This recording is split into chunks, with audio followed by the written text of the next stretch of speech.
The fans dictate who becomes a star and who doesn't in this industry. The fans dictate what promotion, what storyline. Fuck the creative and all the bosses and this and that and the people with the big dicks in the office who think it's because of them that this is working. It's not.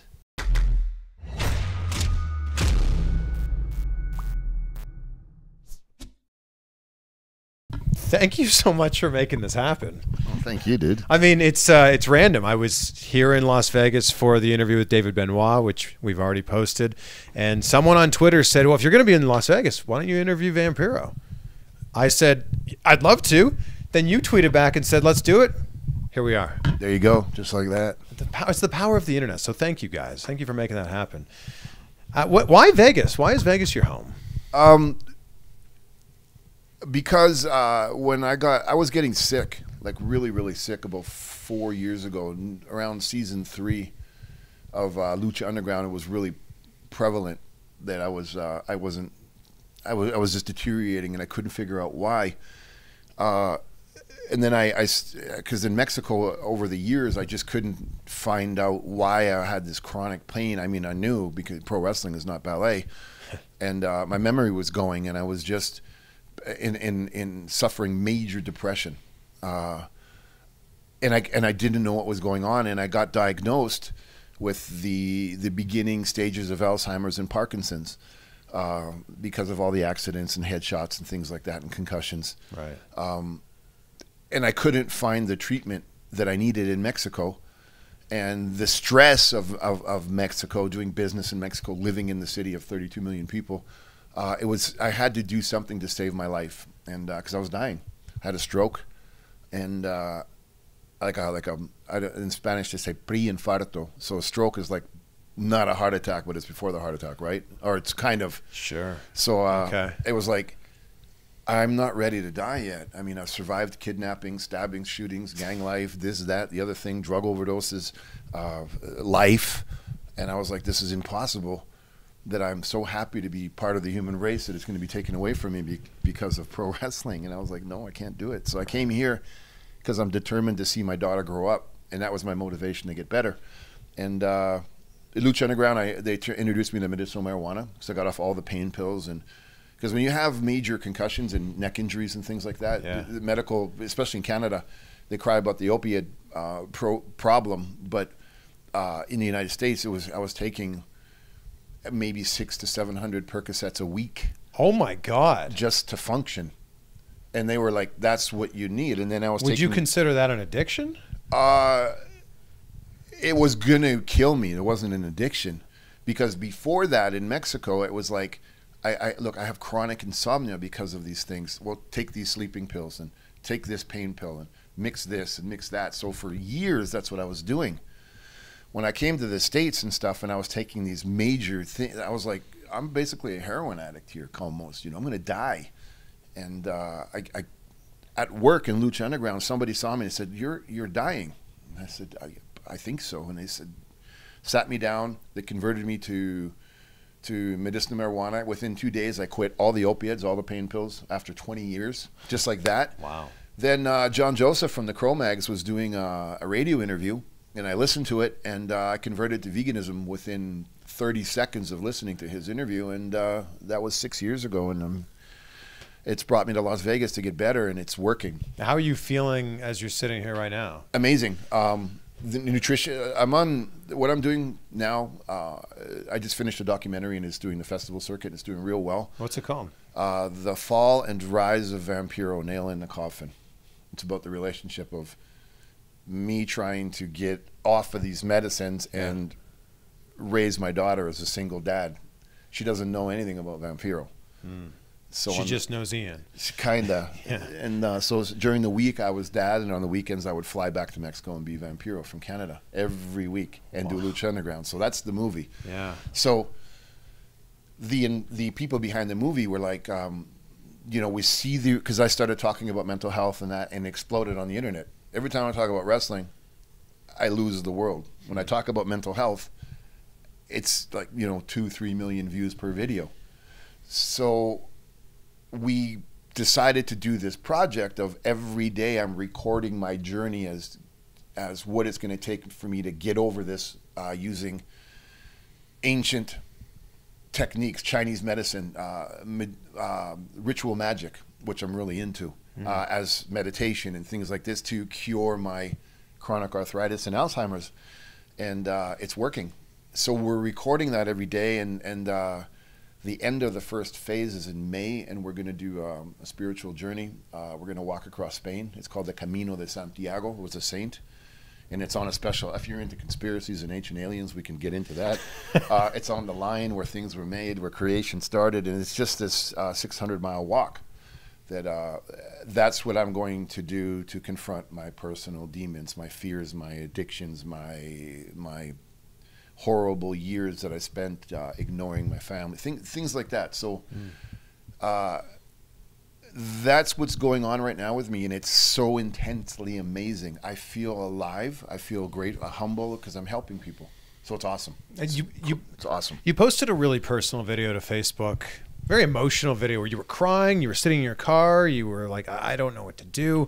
Tell me about the headspace you were in, when that was happening. Well, that's kind of what was the grand slam for the start of this project, because my doctor was like, anytime you get lost, because I'd have these panic attacks or anxiety, and I was sitting in my car, and here, close to where we are now. Yeah. And I had to pull over because I didn't know why I was in my car. I didn't know where I was going, and I didn't know how to get home. Wow. So I just started to cry because I had nowhere to turn to. I said, what are you going to do? Go into a pharmacy and say, hey, I'm lost. I mean, I was in a very bad mental breakdown right there, and it just happens. So my doctor said, record everything. So I said, why am I going to just record this? Part of my fear is agoraphobia in public places. I can't be around people. So I know there's got to be somebody else like me. So I put it out there, and I got like a million responses within a day, and it was like, thank God you're doing this. Oh my God, la la la. And it was like, I'm onto something here. Yeah. Because there's a lot of people that need a voice, and being I'm one of those kind of guys that just doesn't give a fuck what anybody thinks, I thought, I'm looking for cures and solutions, and I need information. When I heard John Joseph from the Cro-Mags, who grew up in the streets of New York, speak to me in the language that I understand, which is every second word is motherfucker and this and that. And it's like, basically, look, don't eat a hamburger because it could clog your heart. If you eat meat, motherfucker, you could die. That resonates with me a lot better. So when I started talking to people about mental health, but using that dialogue, it's phenomenal, because there are so many people, as you should know, that need solutions or alternatives but don't want to go the traditional route. Yeah, and it's so funny that there are very few people that are actually talking about this, because for so long it was stigmatized. Oh, you have mental health, there's something wrong with you. And now it's just like, no, we all deal with depression in some sort of way. It's all in our lives in some sort of way. And now people are talking about it. People like you are talking about this now. It's like, yeah, okay. So here's this, I have severe, I got 86% of my body has incurable chronic arthritis. And I have this head trauma. And I'm like, so what? It's kind of like, I'm still breathing. I still play my guitar. It's fucking awesome. Because when you have Alzheimer's and all that, you forget everything.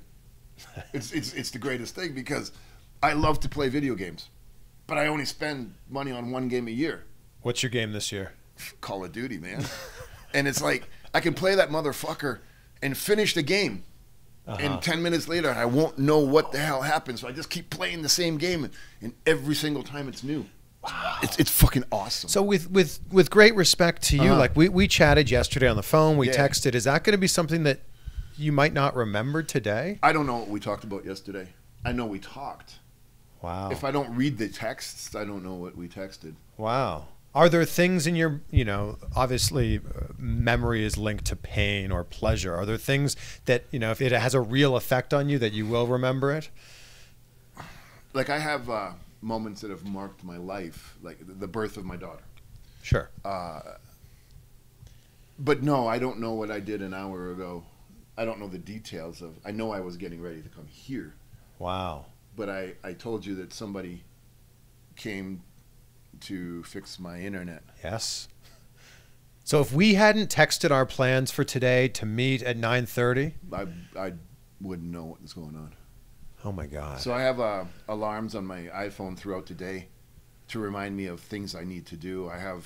You've got to learn how to adapt, and it's really not that big a deal. I mean, you're on your computer all day anyways, right? So you have those little Post-its, and I put them all over the house, and now it's just habit. I go to bed at night, I plan my day, and I have to alarm things, and you know, part of the symptoms are like OCD. You check the door if it's locked 20 times, but you know, I'm a single guy. I live alone. I have my life set up that I'm comfortable. I'm totally happy. I don't see anything wrong. I can't have relationships, and it's really tough to deal with people. But I'm not stressed out about it because, you know, I ain't got the fucking time to worry about what you think of my shit. I need to figure a way how to fucking enjoy this and still survive and exist in the world, right? So I have, and it's fucking awesome. It's the greatest thing in the world, man. I can read the same book every day, and I don't know what the fuck I read the day before. I appreciate your positive attitude about awesome, this. Man. Are you not worried that, you know, it's going to continue to get worse over time, perhaps? I mean, of course it is, but you know, if you read Twitter, you know, Donald Trump and Iran and Iraq are going to end the world tomorrow. It's like, it's all bullshit, dude. The world ain't ending. It's going to get worse. But the moment you're born, you're dying anyways. So if I sit here and say, oh my God, I can't do this because it's going to get worse. Well, fuck, of course it's going to get worse, but who cares? But I'm doing everything. Like, I'm in therapy. When I say therapy, I'm not sitting there talking to a counselor. Fuck that. I'm doing the physical therapy. I'm on the medicines. I'm doing the brain exercises. It's like, thank God I'm a musician, because part of combating or slowing down the onset of Alzheimer's is doing memory work. So I'm a Freemason. So Freemasonry is all memory work. Everything you have to recite, right? Being a musician, I have to learn to remember the notes on the guitar. Yeah. I'm the singer in my band. I need to know the words of the songs. Yeah. So I have to force myself to do memory work every day. I mean, it's all the matter of perspective. You got to find something that you're going to commit to, and just put your fucking head down and stop whining and do it. Yeah. Well, with that said, could you still work in the ring? Yes and no. I like that you hold the mic like a musician. Look at this, like a lead singer. Yeah, you wrap it off the chord. Yeah, because you know. I love it. I love it. You know, because you know why they do that, right? Is it so it doesn't get unplugged? Yeah. Yeah. So when you fucking crack a guy. But yeah, that's it right there, dude. So yes and no, you could work. Yeah, but that's kind of a trick question. Okay. We could all work until we're 95 years old. I mean, it doesn't take much to pantomime anything in life. But should I work? That's another trick question, because one wrong move and I could die. But you can walk down the stairs and take one wrong step and die. So in saying that, is it dangerous? Not really. What's dangerous is if I took a storyline, or I took a match, or I did it just for ego and to hear the fans clapping and wasn't paying attention, and I got hurt because I'm not into it. And the way things, I go to indie shows sometimes every now and then. I do them, I work on them, or I participate some way. And God bless the fans, and God bless the kids, the younger crew who's coming up trying to do it. But motherfucker, I mean, you know, Lucha Underground is guilty for so many things. And, you know, I'll use Phoenix because he's a name that everybody can identify with quickly. Yeah. Even Rey Mysterio. You got to remember, in Mexico, guys are smaller. Mm-hmm. It's very acrobatic. And there are schools, almost like gymnastics. You learn how to do this stuff. It's not like here you have a beer and I'm going to do a moonsault. You just kind of go and do it off the top rope to the floor. Yeah, it looked cool. And you didn't die, but you probably blew your knees out. You could have hit somebody wrong. You could really fuck yourself up. So if I go in the ring and I got some gung-ho dude who thinks I want to see that because I'm from Mexico and I'm hardcore, it's like, no, you stupid motherfucker. I do not want to see that. And at the same time, don't do that, because if I drop you, you kill yourself. I'm the guilty one. And because I'm a nice guy, I'm not going to fucking drop you. You're probably going to blow my back, my knees, my neck out. So if I do things in the ring, it has to mean something to me on the inside that I care enough about not to put myself in the position to hurt myself. Does that make sense? That makes sense for sure. Nobody wants to see you get hurt. And there we go. And that as well. When you signed with Lucha Underground, was the plan at any point to wrestle, or did that kind of get worked into it as the seasons went on? I mean, I've had the experience in my career that every time I've come to the United States, I've been shut down. You know, I had so much fame in Mexico that it was for all the wrong reason, and it's kind of transcended things into the United States. When I got the job in Lucha Underground, I was out of wrestling completely. I was only doing my Krav Maga schools and playing in bands and stuff, and they called me to be a commentator. So I went in, and I looked around, and they didn't know who I was. Chris DeJoseph did, and he worked with WWE, didn't he? He's back there now, yeah. Good for him. God bless him. But once they saw that, because you know, all the other political players were already there staking their claims, and once the Hollywood people saw it, no, fucking Vampiro is not a pain in the ass. He is weird, but he gets it. He can offer us so much more that we're missing as an agent, as a guy who spoke Spanish and English, as a talent to help enhance other people, as the Vampiro character. And they said, "Can you do all this?" And I said, "Probably, if you let me try." Yeah. And there wasn't any plans, but we were trying to figure out what to do with Pentagon because it wasn't working. He wasn't getting the American psychology. He was doing really stupid things that work in Mexico but won't work here. Mm-hmm. So we came up with the idea, well, he needs to beat somebody important in order to establish him. Nobody wanted to work with him. None of the stars. It always freaks me out that, you know, 40-year-old men put on spandex and pretend to fight, and they're tough guys. That's pro wrestling, though. A lot of finger shaking. And I understood it because somebody did it for me. Pirata Morgan did it for me. Sting did it for me. Hulk Hogan did it for me. Yeah. So I was like, well, fuck, I'll do it if nobody else will. And they were like, you can I, what do you mean, can I still work? What the fuck's wrong with you? I said, yeah, of course. I couldn't walk, but I said, yeah. But it has to be hardcore, and it has to, because I can't do anything else, man. I'm 340 pounds, and I'm almost dead. What am I going to do? Wow. And I said, but you know what? I felt so jaded in Mexico because I never got to say goodbye in the ring the way I wanted to because of the politics of this bullshit business. I was like, I gotta at least fucking go one more time. And with Pentagon, that's what we did. And everybody's like, oh my God, that's the greatest match. I watched it, and it was the worst match ever, man. No, it wasn't. The emotion was there. Yeah.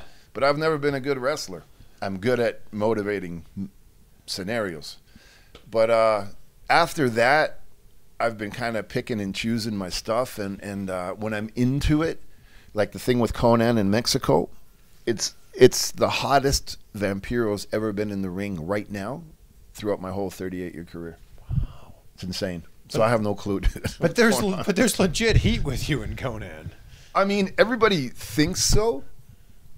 I'm tend to think that maybe, but not like you would think. It's kind of like, that's my spouse. You know what I mean? We've been together since 1989, me and that fuck. And when you spend 30 years with somebody, whether you like it or not, you know them. And one day he said, you know, we've tried 300 million times to bury the hatchet.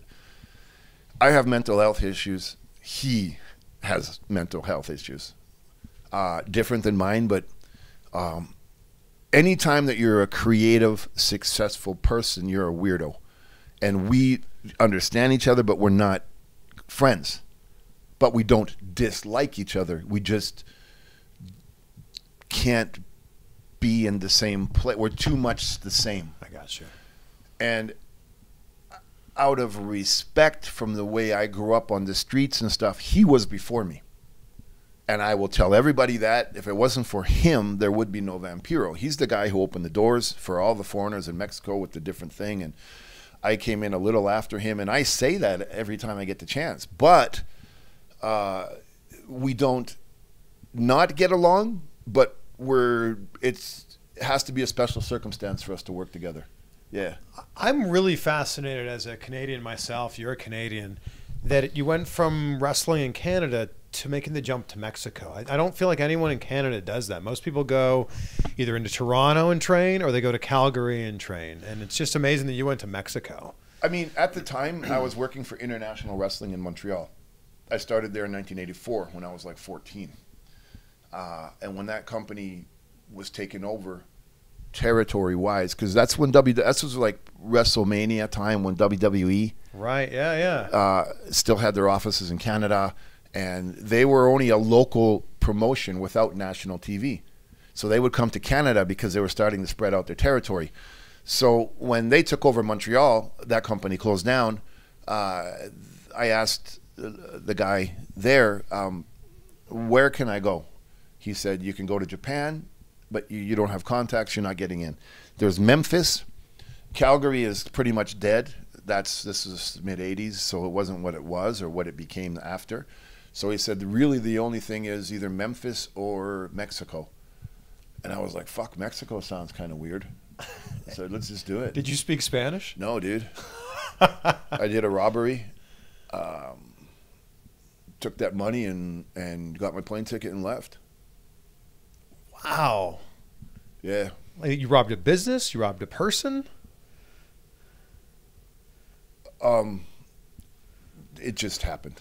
Okay. Yeah. We don't know what the statute of limitations is here, maybe. I do. Okay. Well, there we go. I did things when I was younger with my friend, my crew, that aren't normal things. I grew up on different and street life, and we did bad things, but to bad people. Never to innocent people or innocent things like that. My job was different and dangerous, and it didn't last long, but it was lasted long enough to put me on a different path. But you know, there's certain people doing certain things that are hurting good people, and those people need to be taken care of, and that's just that. That sounds like you're like a vigilante or something. Which would be the name of my band, yes. It all comes together there. It certainly does. You, after this interview, you're playing with your band, right? Yeah, we're rehearsing. We're going on tour. We're going on a 6-month tour. 3 months in Latin America, and then there's a possibility. We don't know if we're going to Europe or Japan first. And there's also an American thing happening. So the band is pretty much it's going to be a big year for that. So we're recording. And we're playing for the producers tonight, so they understand what we need in the studio. So Okay. yeah, it's pretty cool. So is the band your main source of income now? Is that your main job? I don't really have a job. My job is this project, the wellness thing. Mm-hmm. But music, I hate to say that would be a job. Music is a calling. And is that what I'm dedicated to? Yeah, that's I got acting things coming up. I'm still involved in wrestling to an extent. The wellness and the self-defense and the guardian angel work, that's my main thing. But my dream, my passion, the thing I've been doing my whole life is music. And this is a hardcore band. They've been around for a while. We changed the name, add more musicians. And I just feel like it's an extension of the character, because in wrestling, you have to talk physically with action. But being a punk rocker, that was the reason that the image was so famous in Mexico, because I was this rebellious guy. Yeah. But I have something to say. And being in the Guardian Angels and fighting the good fight socially, and being a punk rocker, a hardcore punk rock is, you know, that's where I learned about veganism. That's where I learned about recycling. That's where I learned about, just a lot of community-oriented philosophies. So I look at it as like a spoken word opportunity, or a way to influence people in a positive manner. So to me, even though it's fucking loud and screaming and aggressive as a motherfucker, hardcore is home. And yeah, that's it, man. You tell this story about being a bad guy who did bad things when you were younger, and now look at all the good that you're doing. Was there a point in your life, something that changed and made you go, I've got to turn things around here? There's a lot of things, dude. You're but Canadian. It wasn't one specific thing. I mean, the way we're educated in Canada is very different. You know what I mean? Most of us go to Catholic schools, and our families are Catholic or Christian or whatever. We're raised in an environment you know, most of us are hockey players when we're younger, so we come up with, you know, team and team effort and family. And so since day one, we're born and bred with that in our heads. And I was fortunate enough to play organized sports. So and my mom was a single mom, and, you know, I was bullied my whole life. So I kind of knew what was right and what was wrong. But when you're poor and you're living on the street and you're homeless, you got to fucking eat. What do you learn how to steal? That's just the way life is. Just my belief in God, my faith in God, my faith in me. Yeah, but I have a lot of faith in God. I'm very religious on the inside. But the thing that kind of, I was going to tell you before we started this, the only thing that keeps me alive, or the only reason that I've changed, or it's the theme of my documentary, or the only reason I'll even tell Jesus Christ if he was here, hey, hold the fuck on, is because when my daughter's my world, and my daughter just messaged me. Yeah, there you go. Is everything all good here? Yeah, okay. It's just, you know, you have to wait, and that's just it. Do you want to respond to her? No. Okay. I will after. She's good. I'm good. But okay. When she was born, I knew my marriage was going to end. I knew it wasn't going to last. I was really sad about it. We tried. I knew my career was coming to an end because that's when I broke my neck in WCW. But it didn't matter. When my daughter was born and I saw my daughter, I knew that God kept me alive for a reason, and that was the reason, was to take care of his treasure, which is my daughter. And that's it, man. And how old is she now? She's 19, turning 20. She lives here? No, she lives in Montreal. Okay. But she's moving back to Mexico. She's getting into modeling, and they're calling her like crazy. She's doing really well. So, wow. Yeah. Do you also speak French? No. Okay. I was too lazy. Too lazy to learn French. Yeah. But you learned Spanish. You had to, dude. Yeah. You know what I mean? Do you still watch wrestling? I watch what I like. Okay. What was influenced to me. A lot of the newer stuff I can't. I just fucking can't, dude. But I'm a big All Japan mark from the like late 80s, mid 90s, that era. Great Muda. That stuff is what I watch, if I watch it. Or UWF, you know, I was a big fan of Takada in the kicking and the palm striking and Maeda and those guys, because I was never a really good wrestler, but I tried to find something that would distinguish me and help me at least survive in the ring. And I was watching these guys, and they're my size, and I was like, fuck, they look so good when those high kicks come up. And I just started taking Taekwondo so that I can do something that nobody else was doing in Mexico. Because I ain't flipping and flying. I'm not going on the mat. You're also like a giant in Mexico, you know. I'm a fucking giant everywhere, dude. You're a big dude. You are. It's here, man. That's energy. true. It's the energy, It brother. is. No, I'm not. It's an imposing thing when Vampiro transforms. It's like when you see the Misfits, you see these dudes that fucking look like death, and they play heavy metal, punk rock at that volume. It's like, yeah, I just saw something unique. Yeah. I brought, you know, my influences in wrestling were Iggy Pop and Evel Knievel. So when Vampiro was there, you knew, yeah, I'm jumping out of the roof. I probably shouldn't do this. You know, that's what you were getting. Like, is this fucking not going to die tonight, or what's going on? So that was the excitement I tried to create every single night. And it kind of took its toll, right? So, yeah. I know there was, you know, you had the face paint. Sting had the face paint. There was some heat there because of that. Yeah. Yeah. I mean, he got all uptight about it. And I was like, dude. Because in Mexico, everybody paints their face. Or everybody wears a mask. Like, back in the day, there were 4 masks. Now there's like 4,000. Yeah. It's kind of like, well, he's the only guy who can paint his face. Okay. What do you want me to do? I mean, it's like, I've been doing this for 17, 18 years already. This isn't something new. Yeah. I mean, can I go? Can you release me? Can I leave? Can I get the fuck out of here? They were like, no. But is there anything you can do about the face paint? And I said, yeah, I could do more. That's when I brought the Misfits in, and it was like, boom. And he was like, I was like, brother, I'm sorry, man. This is really who I am. I am in a cult. I do vampire stuff. I play in bands like this. I'm part of the gothic hardcore punk scene. This is since I was 12. You're a fucking hypocritical lying motherfucker who's just a pro wrestler who doesn't understand that there's another world outside this dressing room. Chill the fuck out. And I guess he didn't. But you were the one that had the white face paint first, though. I mean, I had the skull. Yeah. Doyle, actually, from the Misfits, taught me how to do it. My Misfit era face paint was because of Doyle. He said, it looks awesome. Can you? And I said, fuck, yeah, it does. Do you mind if I use you as an image? And he was like, no, of course. Yeah, it's badass. And then Sting, Sting didn't know. And whatever, dude.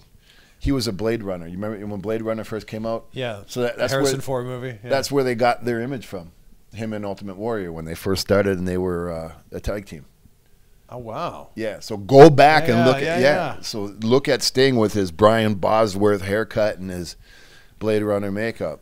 So that right there told me, and it's not an insult to Sting. God bless him, and thank God Sting taught me so much. But he wasn't authentic. He wasn't a musician. He wasn't a underground guy. He was a fan who took something from movies and created a character. I came from the streets with this street image and turned it into a wrestling personality. So it's kind of like when everybody was like, you can't do this. And I was like, I don't just paint my face and do all this stuff here. This is what I do every day. If you see me in the airport, this is it. Yeah. You better fucking relax. That actually makes me think. What made you bring the hair back? Because you were shaved head for so long. Well, I had braids, long dreads for like 16, 17 years. Right.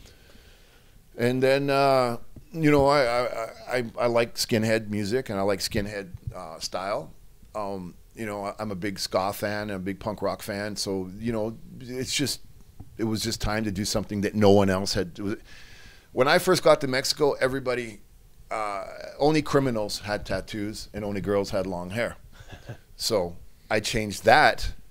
And as soon as the rock and roll thing got over with the girls, all the guys started growing their hair long.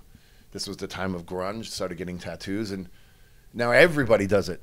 I see a lot of dudes out there who kind of look like Vampiro. And it's fucking awesome. I keep telling them, go do more. Take it and run with it. So I stole it from everybody. I mean, you just fucking go for it. So when I saw that there was just too many dudes that just looked the same, I was like, well, fuck, I'm shaving my head. Mm. And that was it. And I just thought, because Matt Stryker on TV, he's tanned and his hair is nice and he's educated. Yeah, he's clean cut, yeah. And I'm like, fuck that. I had to do something to counterbalance it. Because he's so, and I'm like, this is a chance for a punk rocker to be on TV. And I don't give a fuck. So I thought, I'm just going to do something visually intimidating. Or because if you got clean cut everywhere and everybody's, I'm this guy, but if you're just there and you look like fucking Aryan Brotherhood and it's about to come in your house and kill you, where's the eyes gonna be? So, Matt would be studying and reading his notes and this and that, and they were like, are you even gonna look at the sheet? And I'm like, fuck no, dude. I'm not looking at anything. I'll follow you. Wow. And because I just knew my presence, and I do everything based on emotion and energy. So when I felt him that he needed a little, man, fuck you, or that's great, or you fucking right it is, or really, that's all I needed to do, because that gave him the freedom to go another route, because I looked so rough that nobody would say, Matt, you're a guy, you have to be you have to do this, that, the other thing. It was kind of like I'll take the punches, I'll throw the punches, and you know what I mean? So it was kind of like, that's all I needed to do, because why are we going to compete for the mic, or two guys on the camera with all these things? And I was kind of like, I got to be the counterculture. This is a punk rock moment.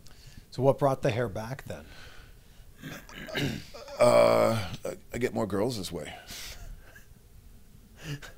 Well, there you go. I'm kidding. Because I like to, I'm really into rockabilly music. So the last 2 years, you should see the country clothes and all that. I've seen it on Instagram. But punk rock. This was a punk rocker for my whole life, and punk rocker is just always kind of looking cool and changing up. And now that I'm in a band again, it just looks better, spiky hair on stage than a big fucking skinhead. And you mentioned you were 340 at one point, talking about big. What are you weighing now? Like 270. That's amazing. Yeah. So that's a lot of weight loss. But I mean, no, I'm 250. Yeah, 250. Yeah. Even better. Yeah. I want to drop down another 30 pounds for this walk. I'm going to walk 600 miles, dude. 600? Yeah, it's a religious pilgrimage, brother. How many days is that going to take? 37. Wow. Crazy. Yeah.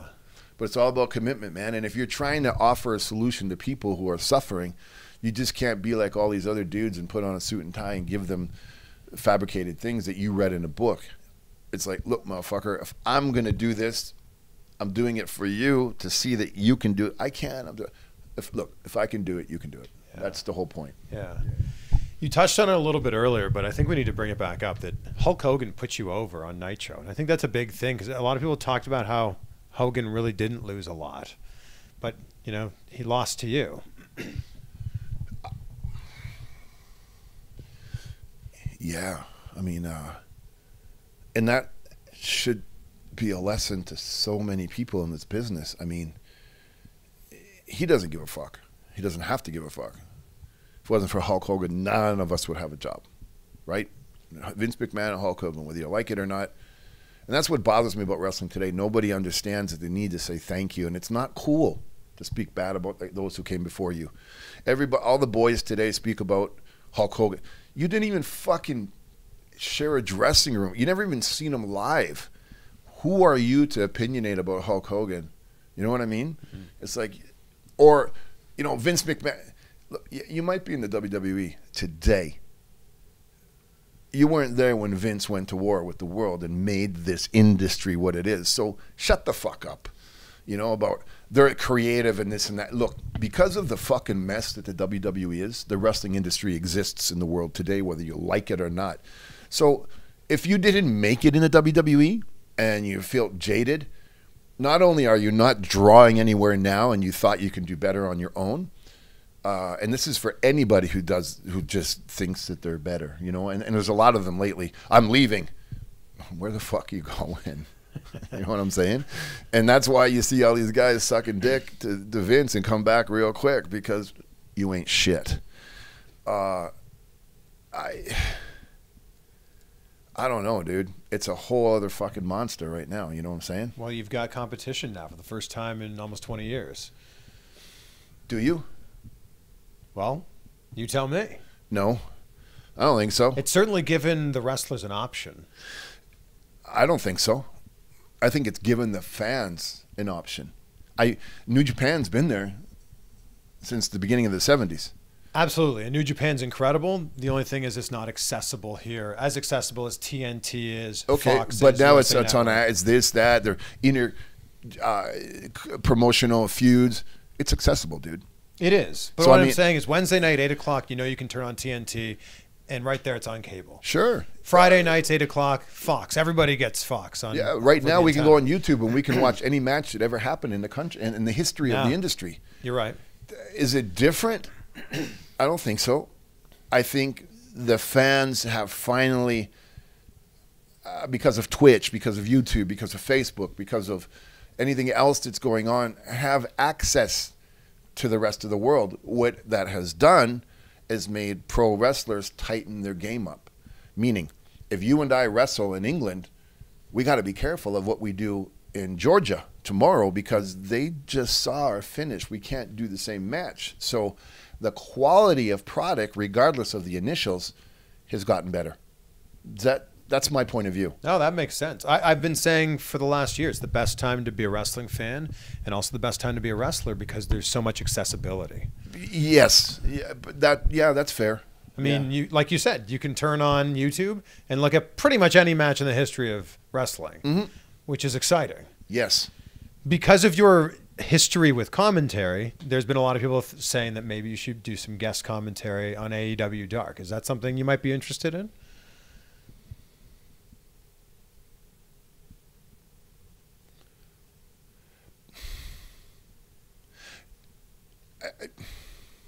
If it meant something, yeah. If it's just for my ego to say I'm the greatest, I am a horrible commentator, but I'm really good at my role.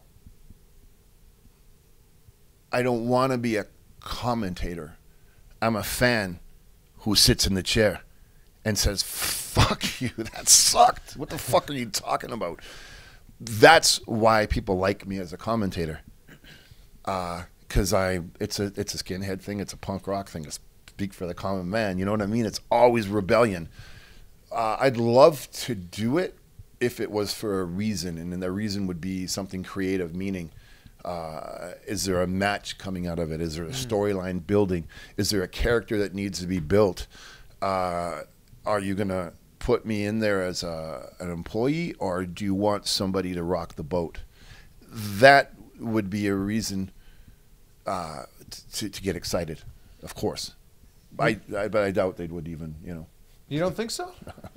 I'm here, ain't I? You're controversial, though. That's what they say.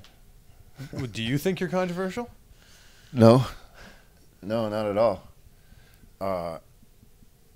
Because it's like all of the cool kids are the cool kids because they band together in school because nobody else wants them. You ain't popular, motherfucker. There's 10 of you. The school has 800 students. So my point is, am I controversial? I play punk rock shows and, 1,000, 2,000, 3,000 people come. When I wrestle as Vampiro or do an event, there's 10 or 12,000 people. Those people are my people, my audience, where I belong. Right. Everybody there's on the same page. So are we all fucked up and controversial, or you just don't agree with our point of view? Yeah. So when I used to think, you have to calm down and conform. Why? I don't like this. I don't like you. And the reason I don't like you is because you don't listen. You listen to answer. You don't listen to understand that somebody else thinks different from you.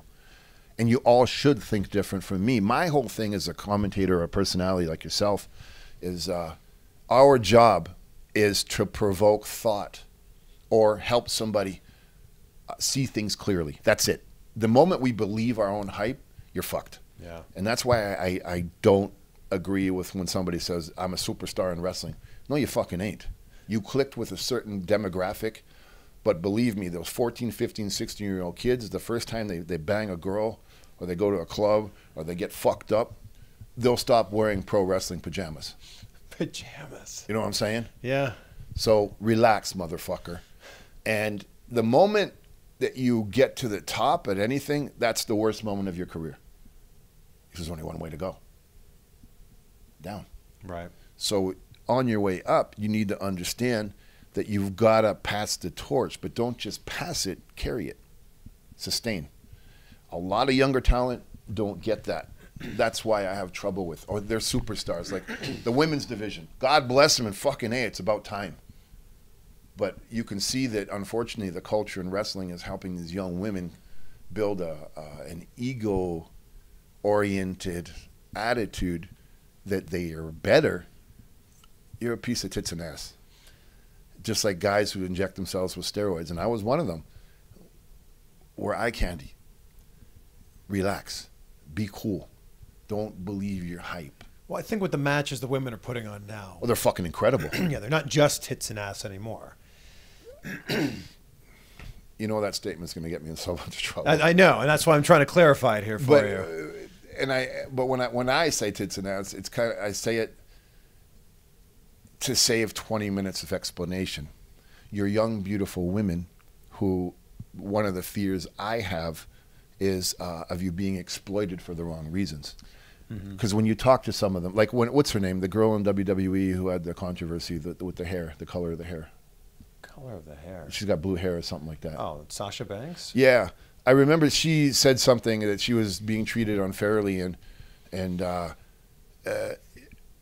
And boy, did people jump on her fucking ass. And I was like, how would I handle that? And I was like, you're part of, women's wrestling is just becoming accessible. Don't fuck this up. Because back in the day, if you walked in the dressing room with an attitude, you hear stories about King Haku and all that, slamming people's heads through the fucking wall. You better fucking believe it. There was policing. There wasn't that diva-ish. And I'm not just speaking bad about the women, and forgive me for the tits and ass thing. It came out wrong. So fucking relax and chill, okay? Didn't mean to hurt anybody's feelings. I even said I'm a fucking steroid drug addict too. So I'm guilty. Not you. Me, not you. Did we fix that? I think so. If we didn't. It's up for interpretation, though. Yeah, I don't. Listen to the whole clip, okay? Yeah, I don't really care. But when everybody jumped down her throat, I was like, holy fuck, poor girl. I mean, all she did was stand up for herself. And being in this stupid environment of male-dominated egoism in those dressing rooms, boy, I'm sure she got destroyed. Poor thing. I felt so bad for her because I would have done exactly what she did.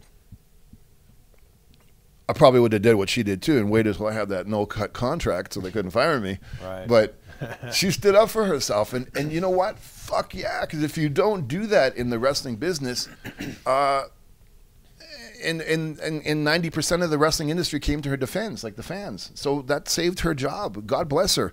But I think the greatest lesson, and I don't think a lot of people saw it out of that, was Booker T.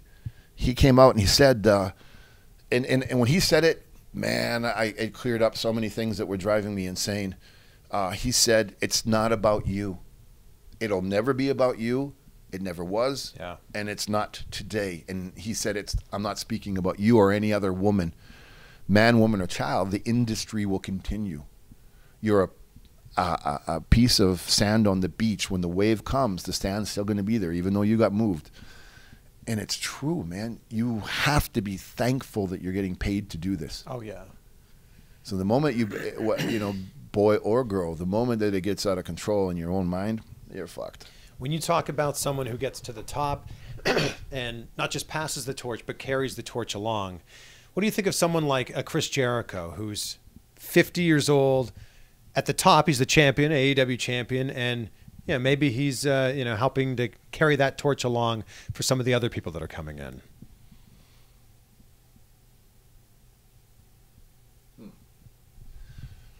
I know Chris very well.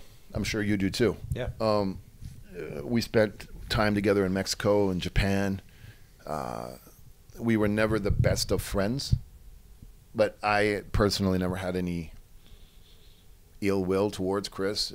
I'm sure he didn't towards me. I think there were some things that happened in Mexico that bother him to this day, and I agree with those things.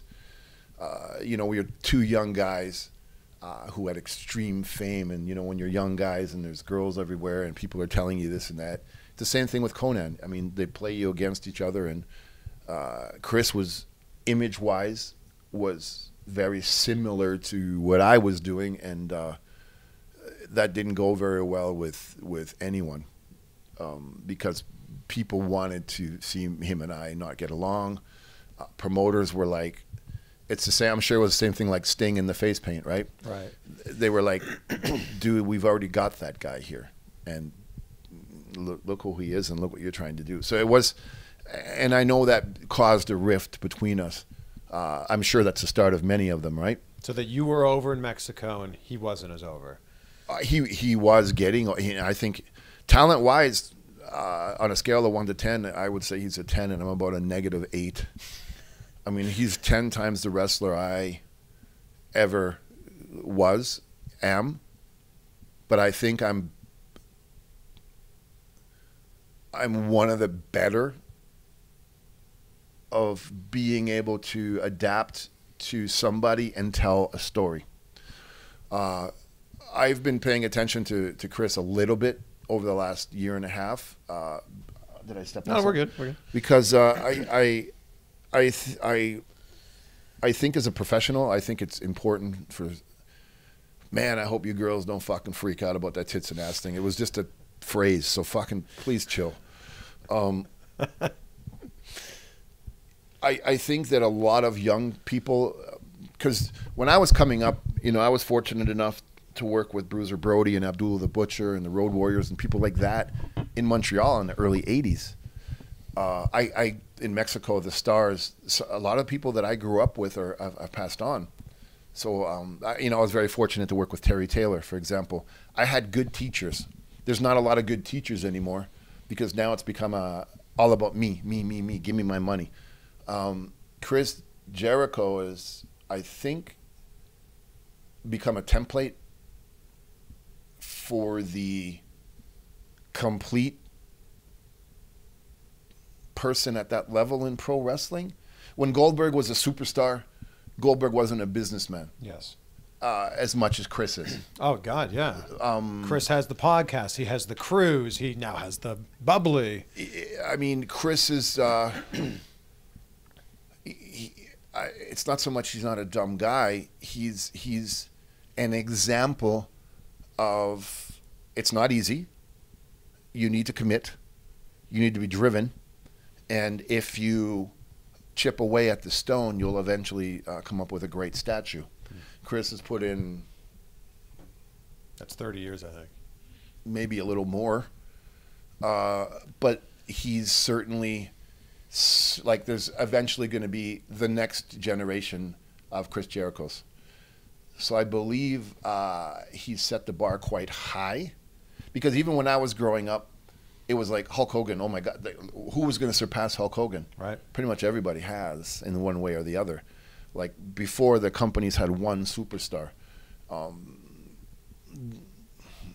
Lucha Underground, everybody was a superstar. Talented. Could blow the fucking doors off the house. But Hogan's still the most famous wrestler in the world. There's no doubt about it. Yeah. But the next generation has come, and now out of Rey Mysterio, there's Phoenix, there's Pentagon, there's Darby, there's Ricochet, there's, you know what I mean? Mm-hmm. Who saw Rey and Juventud do the Frankensteiner off the top rope. Now they're doing tightrope walking, backflips, and landing on their noses and standing there and then doing something else. So these guys are going to be the next generation of influencers. Chris, I think, is in a unique position that he can be the influencer on the business end, not just in the ring, which will only last 3 or 4 years until you break your leg and time goes on. Chris has the ability to have survived at the top for so long. There's only a handful of guys that could have done that. Hogan, not even Sting. Sting's famous. Sting's well known, as are the Steiners, as is or was Vampiro. Chris is the only one who's done it at this level. I think Chris has been able to be successful now because he took some time there, and it was 08, 09, I think it was, 07. You guys will correct me if I'm wrong. To step away, to do stuff with Fozzy, do stuff with his band, and he didn't even watch wrestling, he said, for a couple of years. And I think that was the chance to give him some perspective on it and go, probably, oh, I can miss it now. Yeah, probably. I mean, I've gone through that phase. I mean, I don't know if you've ever had those experiences in life with a relationship, a friendship, music. Like I'm a Ramones fan I'll fight you if you speak bad about the Ramones. But I haven't listened to the Ramones in years, but I can play you every single Ramones song on the guitar. If you put on a record, I can it's just in my DNA. Sure. But I need a break from it. Yeah. Because you just do. Is wrestling still in your DNA? It's coming, it comes and goes.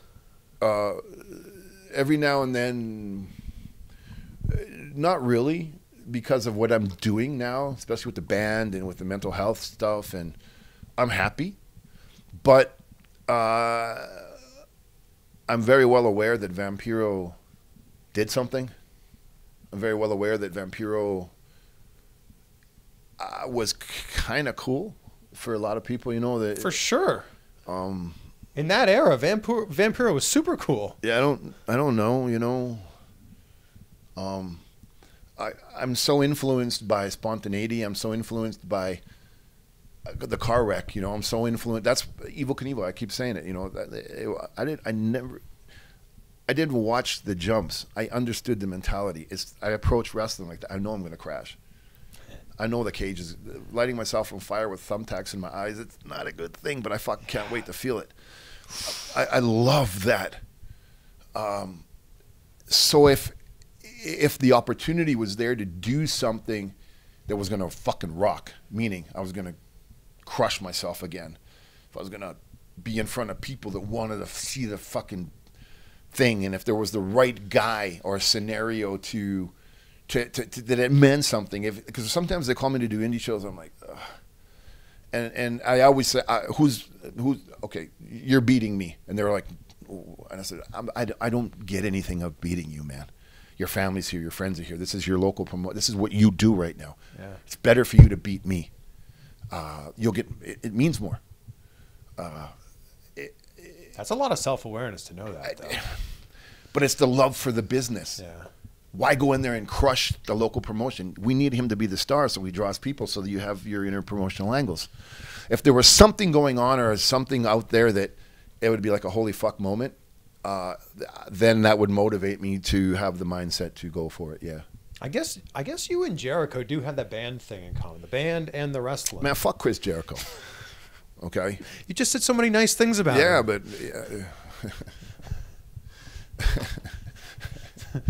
I did say that we were best friends. I think he's an awesome role model for so many things. But me as a person and a guy who knows Chris, yeah, you know, if you were going to do business and you were going to ask me, because in Mexico, I've been away for a while and I came back. When I came back out with Conan and Triple Mania last year, I didn't know it was happening. They called me. I thought I was doing the Where's my music? Yeah, no, that was like the year after. Yeah, that was Triple Mania, yeah. Yeah, where's my music? Yeah. So I was sitting there and I was like, so where's the notes? I'm commentating. No, you're in the match with Conan. What the fuck are you talking about? And I saw him and I said, what? He said, and I was like, really? And he said, and I said, well, what are we going to do? He said, just come out and just be you. And I was like, oh, fuck. When I came out, that was the biggest reaction I ever had in my career. There was nothing like it. The building shook. I was like, fuck me. This is like, what's going on? But it was just because of people know his history and they know mine. Mm-hmm. There was no build-up. Nobody even knew I was in the building. But it's there and the fans want to see it. Like if Mayweather and Pacquiao stopped in the lobby of the hotel and they started pushing, Las Vegas would be here in 2 minutes. Of course. Because they want to see that. Yeah. There's not really many things out there that people want to see me do. But I know with Chris, for example, like Muda, I'm doing a tour in Japan with Muda this year because we were partners and it's his nostalgic goodbye tour or whatever they're calling it. So that motivates the fuck out of me because he's my hero.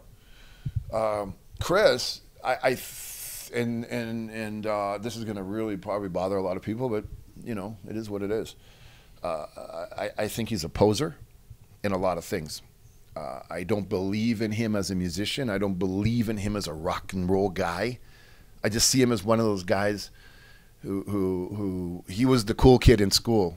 He was that crowd that I just described that I didn't want to be a part of. That it was like, man, fuck that guy, that Bon Jovi looking fucking acid wash jeans, pointy cowboy boot guy. That ain't rock and roll, motherfucker. You know what I'm saying? Yeah. So it's like it's that kind of.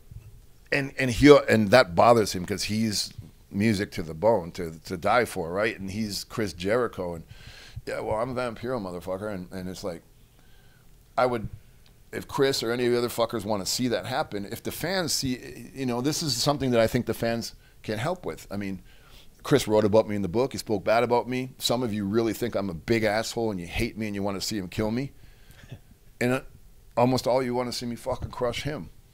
So it's kind of like that would bring me back to the dance in a fucking heartbeat. I think my band is better than your band. Well, actually, no, my band is better than your band. Wow. And that's just the way it is. But music, it's all love. Maybe you guys should go on tour together. I'd love to, man. Yeah. Yeah, I'd love to. Who would headline? Fucking headline all you want, brother. Okay. Try to follow my shit. I dare you to headline. Go ahead. But I would love to get in there. There's things about Chris that bother me in the ring, and just that snotty fucking attitude. He does it so well. I'd love to smack that off his fucking mug. So, you know, Chris did me a solid when I was asking for help for my GoFundMe for an operation I was getting. He actually did the right thing and was very kind to ask people to help me. But fuck that. It's like, Chris, I'm watching AEW a little bit. You asked me if I watch wrestling. No, not really. And I see all them J-Brones that you got in the company there, you know, and all these guys that are trying to, you know, build their name. They're all gung-ho, and it's AEW, and it's the new generation. And look, fuck all those guys. The only one in there who, you know, is you, motherfucker. And fuck all those guys, even fuck Phoenix and Penta. Fuck Phoenix. Fuck Penta. Fuck him in his ear. Fuck Penta. Fuck him 10 times over. It's a lot of fucking. Yeah, so fuck him. Yeah. Wow. Just like that. There's no one you like on the roster. I don't fucking like anybody anywhere, dude. I like the fans. I like you. Oh, you're all right. Okay, thank you. Until the interview's done. But no, you know what I mean? No, everybody's cool, dude. I love everyone. But if there's one guy that I would, that you know, you want to, it's like Mel Gibson said in that movie, the last Lethal Weapon, he was with Danny Glover, and they're looking at Jet Li, and Jet Li's just ready to fucking kill them. And Danny Glover's like, why you want to, you know, basically you're going to die. And he's like, I just got to know. The Rocky Balboa thing. I just got to know.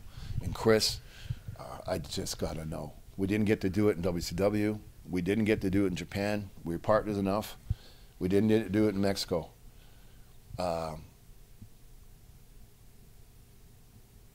Think business, motherfucker. You know, when the Misfits got back together, they're selling out stadiums worldwide. This is one fight that hasn't happened. I don't give a fuck about your championship. I don't give a fuck about what you're doing in Japan. I don't give a fuck about your shit band. I just don't like you. And you go on your podcast, and you go on Conan's podcast, and you wrote your books, and that's fucking awesome. I bought your book because I just thought it was so cool. I know you, and you did something, and you know what I mean? Just the support. It's just cool, just like The Who. You know, I got to meet them, and I'm a fan my whole life, but I got to meet them, so I'm buying the T-shirt. So I don't forget that moment. It means something to me. But it's kind of like, you didn't get to put me in my place. And it bothers you. I know it fucking does. And it bothers me. So, business-wise, it would just make sense, because I think the fans would want to see that. Because I mean, if you talk bad about me on your podcast, and you write a book and you talk bad about me, what specifically did you say in the book that bothered you so much? It's not that, brother. I could give a fuck if he was right here talking bad about me. Nothing bothers me, and I'll forget it anyways. But in his book, he talked bad about me from being in Mexico, and things that I said or did to him, and I kind of got the details. Then I heard him on Conan's podcast, what he said about me and things like that. And it's like, that's, you know what? And I wrote him, and I said, you know what? I apologize to you, and I reached out, because when I was going to therapy, part of that was apologizing to everybody in my life that I offended, which got me talking to Conan again. And I reached out to Chris, and I said, hey man, if there's anything that I've ever done that's offended you, I'm wrong. I own it, and I really want to apologize to you. And he said, that's very cool. Everything's good. We survived, and let's just keep going on. I saw him in Japan, like in 2002 maybe, because I was on tour with Rancid and GBH and the Stray Cats, and the WWE was there, and we saw each other, and it was really cool to say hello, but that was the last time. But now, motherfucker, it's like, if you attack me, but I don't have the forum or the way to defend or answer, even if you're right, you know, you can't, that's not fair. So, like, this is your show. But I'm fucking telling you, and don't go on your podcast and your Twitter and get all your little fucking minions to start, you know, this is for the wrestling community, and this is for you, motherfucker. Don't go back and forth on video and bullshit like that, because I don't care. Get a pair of balls and pull some fucking strings. You know that jabroni Kenny Omega, or whatever his fucking name is, and all them other idiots in the office. Make this fucking happen, dude. I don't care about any of those dudes and their fucking fame and their angles. It's you. That's it. Vampiro versus Chris Jericho. I think I'd want to see it. I'd want to see it. Yeah. And I know that his mind is so advanced, compared to mine, that I'm sure he would come up with something that would be fucking devastating. There it is. So we're putting it out into the universe. Let us know what you guys think. Wow. This is, wow. You said so many nice things about him, and the truth came out. No, the nice things are true too. Okay. But hey, it's kind of like I've learned with combat. You can't. It's just like police work. Did you see the movie Colors? It's a long time ago. Yeah. Well, Robert Duvall says to Sean Penn, he's telling him a story because Sean Penn wants to clean up the neighborhood. The young bull wanted to go down and bang all the cows. He said, let's run down and bang them all. Bang one cow. And the old bull says, let's walk down and bang them all. That made so much sense to me. And then he said to him, you can't take your work home. When I put my uniform in the closet, that criminal right there is my brother. Chris Jericho is my brother. I bought his fucking book to support him. He's one of us. We're pro wrestlers. And I'll support him and protect him. And if we were in a bar and it went down, I'd be right there, shoulder to shoulder, throwing down with him. And I would with Conan, I would with anybody else. But as a professional wrestler, as a combative athlete, as a guy who's got a chip on his shoulder, who's somebody who doesn't really say much, because I know when I stand up for myself, people attack the fuck out of me. Because wrestling fans are allowed to do that, because without you, good or bad, negative or positive, we don't have an industry. But you know what? Fuck you. And it's kind of like Chris Jericho, motherfucker. Let's get it on, brother. Let's do it. I don't need no angle. I don't need no build up. The fucking Tony knows who I am. I mean, you know, you guys were all WCW marks. I'm in your face, brother. Don't be a pussy and job me out on social media and think it's going to go away. I could give a fuck if it happens or it doesn't. If the fans want it to happen, do something for the fans, bitch. There's your bubbly. Ho, ho, ho. This is definitely the first time that someone's been called out on my show. So yeah, wow. There you go. Before we wrap this up, this has been amazing, by the way, and thank you for your time. No, thank you, man. I'm very gracious to be able to sit down with you. I'm so happy we made this work. Yeah, you talk too much. No, this was great. You have a YouTube channel of your own. Yeah. And we're going to link it up below so people can see more of your stuff. But tell us a bit about what's on there. Yeah, well, YouTube's brand new, like 2 days ago type thing. Well, great. Well, then the Facebook is where, you know, this whole thing. So on Facebook, it's just Vampiro, and it's verified, so there's only one with me. YouTube is Vampiro TV. The content I'm putting up there, the majority of it's to deal with mental health and my personal journey and the rituals and ritual magic and meditation and nutrition and all that kind of stuff to help you get over your ailments, right? But there's also movie reviews. I do a lot of B horror movies. Sometimes I go to clubs here in town and I interview bands that are on tour. So there's a music part in it. And then there's just like a live question and answer thing that I do where, you know, you can send me all your comments or things and I will do the research for you and I'll give you my point of view.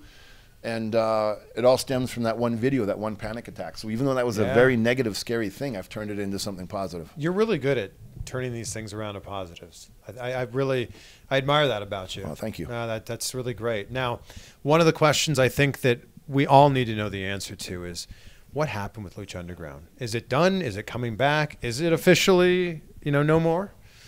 I can unofficially say officially, yeah.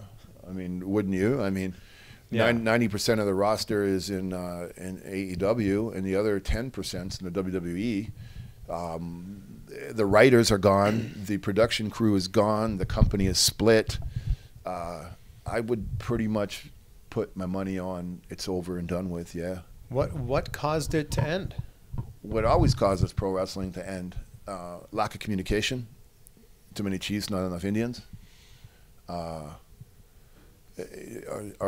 excuse me, too many cooks in the kitchen. Is that okay for you politically correct fucking pains in the balls? With no tits and ass thrown in there, by the way. Too much ego. I think the lack of communication and a lack of accountability. From management? From, you know, there was millions and millions of dollars in play. Yeah. And I think our biggest error was not going on tour after season 1 when it was hot. Yeah. And then by season 3, it's classic in wrestling when you take independent talent who has mega charisma and much talent. Yeah. And you do not put rules in place from day one. When they become powerful and then you try to bring them back down, it doesn't work. It's kind of like a prison riot. And I think the talent did the right thing. Each and every one of them took the bull by the horns, and they looked out for their careers, and they moved on. And that's life. It's not good business, but I think they brought it on themselves. And as beautiful as an experience it was, and it's a shame because it was a great product. It was. And I think that it offered a true alternative. Like, they were doing something that no other wrestling promotion had ever done before. I agree. It was a combination of everything. It was the timing, the writing, the talent, the vibe, but more than anything, it was the moment in time in wrestling where the fans were ready for a change. The fans dictate who becomes a star and who doesn't in this industry. The fans dictate what promotion, what storyline. Fuck the creative and all the bosses and this and that and the people with the big dicks in the office who think it's because of them that this is working. It's not. It's the fans. Yeah, you add to the story. You do this, you do that, you do the other thing. But it's just like a cake. The icing is not the base of the cake. It's what's on the inside. And it's the fans who drive the industry. Yeah. So I think the fans made... Man, we had motherfuckers that would come 2 days before the show and stay in the parking lot and line up. I went to a taping, and it was the most incredible wrestling experience I've ever been a part of. It's crazy, right? It was like a rock show. It was like a rock show slash a TV. Like, it was so cool. It was. And it was nothing like I'd ever experienced. There was no dead spots. No. It was like right from the get-go, pumping them up. And the crowd was so hot. Yeah. And very educated, too. Yeah, more than we were ready for. Yeah. It was an awesome experience. It's a shame that it had to end, but I looked at it like the Sex Pistols.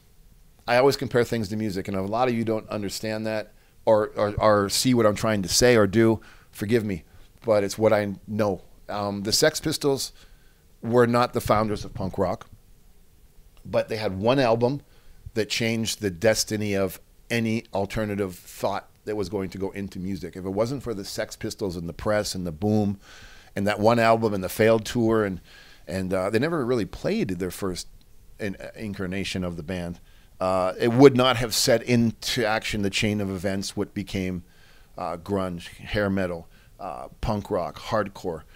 If it wasn't for that and the Ramones, there'd be no Green Day, there'd be no Nirvana, there'd be no, you know what I mean? So without Lucha Underground, there'd be no AEW. I don't give a fuck what kind of money that guy put into it or what their initial vision was.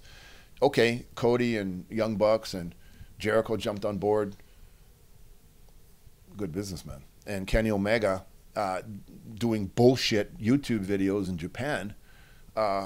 This would have never happened because the mindset of the fan at that moment was ready to support something different, a change, just like any alternative in music that happens. Rock and roll, the hippie era, arena rock, punk rock, whatever. When the student is ready, the teacher appears. So Lucha Underground fed the change in WWE, fed the boom in something that was beautiful and existed, which was European wrestling, became popular because a lot of them are better than the lucha style of their craziness and storytelling. Puerto Rico came on fire again. Japan had a rebirth. So I believe that we were responsible for reigniting that spark. Yeah. And that, you know, and that then drove the popularity of indie wrestling to really get driven up. Yeah. And look at where we're at now in 2020. I mean, WrestleMania weekend, it was kind of like in the beginning, one company would piggyback 2 days before, and then there'd be another. And then I remember after season 1, I didn't go because Lucha Underground wouldn't let me, but Matt Stryker told me, he said, the most popular people here is Pentagon and Phoenix. Yeah. Nobody in the WWE even can touch them. Look what it did for Brian Cage. You know, it really helped him. Sure. Brian's so fucking talented, man. Yeah. Brian's it almost sucks that Brian exists in wrestling because I don't see somebody following him. His physique, his charisma, his talent. Oh, yeah. It's like, dude, what the fuck are you doing? Stop that shit. You're too fucking big. You're not supposed to be able to do that. That's true. He's too good. I'm a huge fan. He's a great guy. He's a good guy. Yeah. Oh, God bless him. I've had him on the show a few times. He's supremely talented, and you're right. Someone who's his size shouldn't be doing the thing, shouldn't be able to do the things that he does. Fuck no. Jeff Cobb's another one. Yeah. Kevin Cross is another guy who's about to break. Yep. Oh, yeah. You know, Phoenix and Pentagon, you know, I love seeing what happened to Pentagon as a man. You know, he's got a better life for his family, his kids. He didn't lose touch of reality. I'm like, man, I'm so happy I was a part of that. We had lunch together 3 weeks ago. That was the first time I'd seen him in about 3 years. In Mexico? No, we were in some little town in California. I don't even know. And we just sat down. No, I don't. Wait, was it Mexico? I don't know.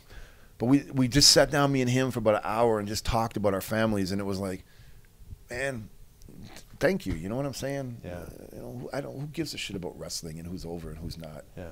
It's like, you okay, brother? And it's like, I said, I'm so proud of you, man. I said, I told you, if you listened to what I was telling you, in Lucha, if you follow our instructions, I said, we're going to do the whole season. And at the end of the season, you're going to do this to me. And he tells me, he said, brother, that's the match that gave me a career. So wow. I'm thankful to God that I had that opportunity. Yeah. Well, I think that's a great note to end this on. And I want to acknowledge you for being so open, so honest. Thank you. For being you to the core your entire career. You've always been you, and you've never been apologetic about it. It can't be. It can't be. And I don't have a career, and I don't have anything. What I have is the experience of being part of a beautiful industry that has the best fans. Because I ain't shit. I was never a good wrestler. I was never this. I was in the right place at the right time, and the kids believed in my message, and that was it, man. That's it. Thank you so much, sir.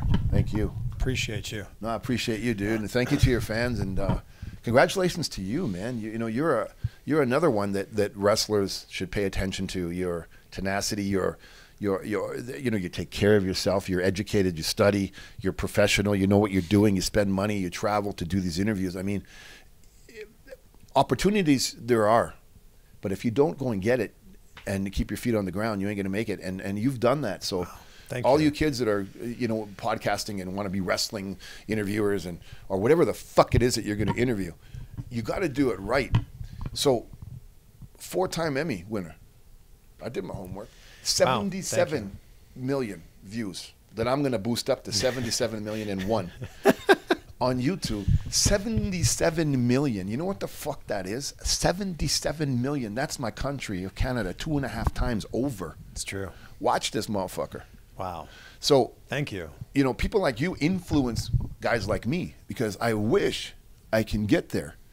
So I'm sure me saying tits and ass is really going to piss off a lot of people. No, you've cleared it up like 7 times. I think we're fine. But the point of it is you can't do what I just did because you are going to offend somebody.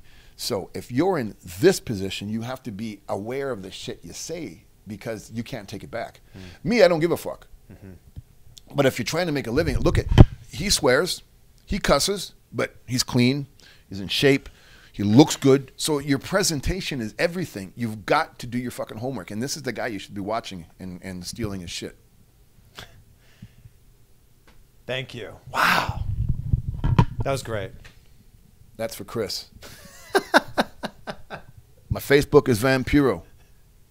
I want to see all you motherfuckers, good or bad. Come back to me. Give me some feedback on this bitch. Make it happen. Man, I'll go anywhere you want, Chris. I'll take that your inner circle and put that in your fucking ass. Fuck all those guys. I don't need that bullshit, brother. Get them the fuck out. It's me and you, homie. Me and you. Well, there we go. That's interview number 3 for 2020 for those of you keeping score at home. Thanks for checking out this conversation with Vampiro. And also, thank you for making this conversation with Vampiro happen. Thank you for being so astute. Because it was a simple tweet by me saying, hey, I'm in Las Vegas. I'm about to do an interview. And it was you guys that pointed out, hey, Vampiro lives in Las Vegas. Why don't you do an interview with him? You tagged him. You tagged me. Just a few minutes later, we were DMing each other and making plans for this interview to happen. So thank you for looking out for me. Vampiro has a lot to say, and I'm so glad that we were able to share that conversation. I'm so grateful for the things that he said at the end. That was so kind of him to say those kind things about me. And also, what's with him calling out Chris Jericho? What do you think about that? Let me know. I've also linked Vampiro's Facebook and his YouTube and his website down below if you want to check that out and see everything that he's been up to. Now, since you are such astute followers and astute subscribers, I have now transported myself from Las Vegas, where we did that interview, here to Los Angeles. And I probably should have made the bed before doing this video here, but yeah, you guys don't mind, right? I'm actually in Studio City, for those of you that know the Los Angeles area. I'm about to leave in like 3 minutes to do an interview with Lillian Garcia. I'm stoked to do an interview with. And right after that, I'm jumping in my rental car and doing another interview, which I don't want to say who that interview is with, because the last time that I said I was doing an interview with that person, it didn't work out at the last second. And then you guys have been like, so what happened to that interview with so-and-so? And if you're really an astute subscriber and astute listener, you'll know exactly who I'm talking about. But you'll see that interview right after the one I post with Lillian Garcia, and you'll be like, that's the one. I'm so glad you made that happen. So if you're not already subscribed, if you're not an astute subscriber, honestly, what are you waiting for? Please click the button, subscribe. We've got a huge year here with 2020. I mean, this is interview number 3. Kurt Angle, David Benoit, now Vampiro. It's going to be a hell of a year, my friends.